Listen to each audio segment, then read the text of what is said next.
कांदे पोहे करताना 90% लोक करतात या चुका.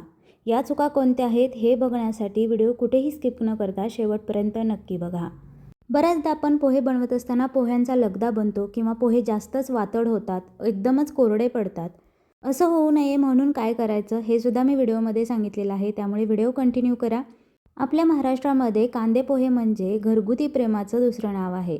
नेहमीच्याच सकाळच्या घाईगडबडीत बनवायचे असो किंवा पाहुणे आल्यानंतर नाश्ता म्हणून स्पेशल बनवायचं असलं तरीसुद्धा पोहे हा सगळ्यात पहिल्यांदा आठवणारा पदार्थ आहे. कारण पोहे बनवायला आपल्याला अगदी बेसिक साहित्य लागतं, जास्त साहित्याची गरज लागत नाही.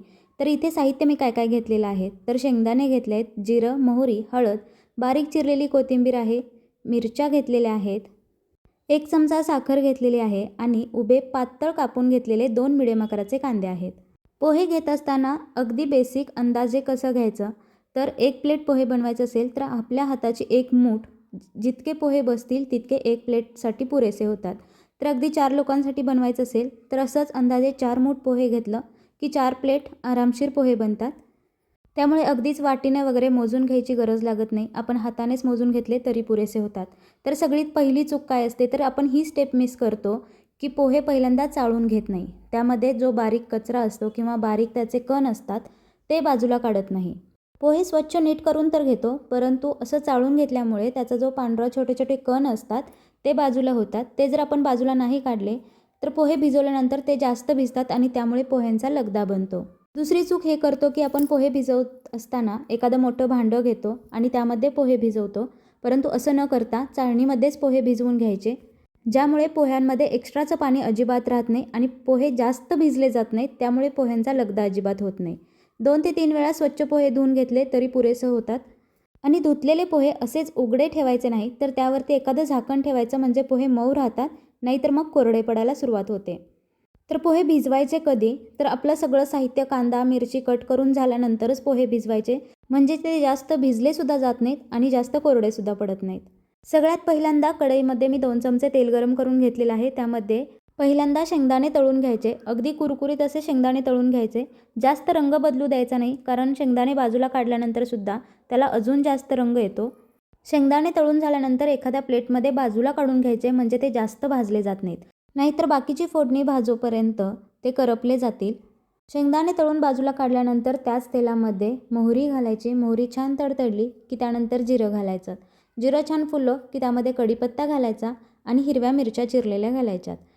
कधीही पोहे बनवत असताना मिरच्याही कांदा घालायच्या अगोदरच घालायच्या, म्हणजे त्या व्यवस्थित भाजल्या जातील आणि त्याचा जो तिखटपणा आहे तो व्यवस्थित पोह्यांमध्ये मिसळला जातो.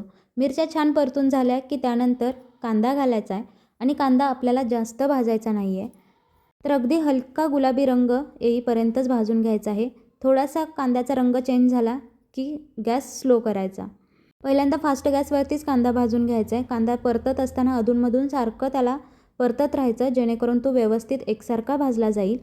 पोहे बनवण्यासाठी कांदा अजिबात जास्त भाजायचा नसतो, त्यामुळे काय होतं कांदा तर कोरडा पडतो आणि त्यामुळे पोहेसुद्धा वातड होतात.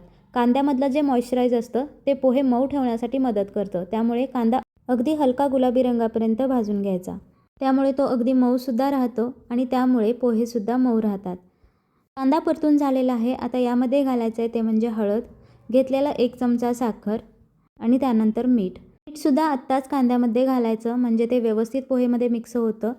साखर आणि मीठ व्यवस्थित मिक्स होईल इथपर्यंत, म्हणजेच एखादा मिनिट पुन्हा एकदा परतून घ्यायचं, म्हणजे हळदीचा रंगसुद्धा व्यवस्थित लागतो आणि तेलामध्ये हळदसुद्धा व्यवस्थित भाजली जाते. आता हे सगळं व्यवस्थित मिक्स झाल्यानंतर यामध्ये आपल्याला भिजवलेले पोहे घालायचे आहेत, परंतु त्याआधी भिजवलेले पोहे जे आहेत ते हाताने थोडेसे मोकळे करून घ्यायचे आणि त्यानंतरच यामध्ये घालायचे आहेत. आता कांद्यामध्येच मी थोडीशी कोथिंबीरसुद्धा घातलेली आहे, वरूनसुद्धा घालणारच आहोत. भिजवलेले पोहे अशा पद्धतीने अगदी हलक्या हाताने मोकळे करून घ्यायचेत आणि त्यानंतरच कढईमध्ये घालायचे आहेत. आता हे व्यवस्थित मिक्स करून घ्यायचं, जेणेकरून अगदी एकसारखा रंग पोहेंना येईल. पोहे बनवत असताना अगदी बेसिक चुका आपण काय करतो ते म्हणजे एखाद्या मोठ्या भांड्यामध्ये पोहे भिजवायला घेतो, त्यामुळे पोह्यांमध्ये एक्स्ट्राचं पाणी राहतं आणि पोह्यांचा लगदा बनतो. दुसरी गोष्ट म्हणजे कांदा जास्त भाजला गेला म्हणजे तो कोरडा पडायला लागतो आणि त्यामुळे त्यातलं मॉइश्चरायझर जे आहे ते निघून जातं आणि त्यामुळे सुद्धा पोहे कोरडे पडतात किंवा वातड होतात. पोहे घेत असताना मीडियम जाडमध्येच पोहे घ्यायचे. अगदीच पातळ पोहे असतील तर ते अगदीच चिखलासारखे होतात. शिवाय पोहे धुतल्यानंतर चाळणीमध्ये तसंच नितळत ठेवायचं आणि त्यावरती झाकण ठेवायचं, म्हणजे भिजलेले पोहेसुद्धा अगदी मऊ जसेच्या तसे राहतील. ते अजिबातच कोरडे पडणार नाहीत.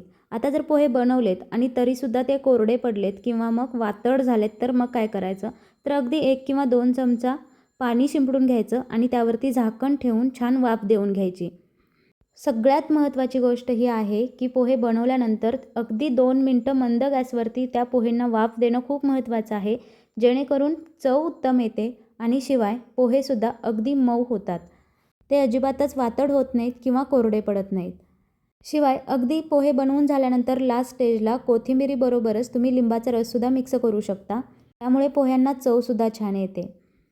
कांदे पोहे बनवत असताना कांदा हा उभा पातळ चिरून घ्यायचा, त्यामुळे पोहेंना चव छान येते. शिवाय पोहे मऊ राहण्याससुद्धा मदत होते.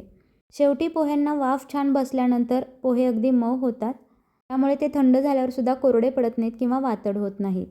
तर आजची ही रेसिपी तुम्हाला कशी वाटली हे मला कमेंटमध्ये जरूर सांगा. व्हिडिओ आवडला असेल तर व्हिडिओला लाईक करा व चॅनलला सबस्क्राईब करायला मात्र अजिबात विसरू नका.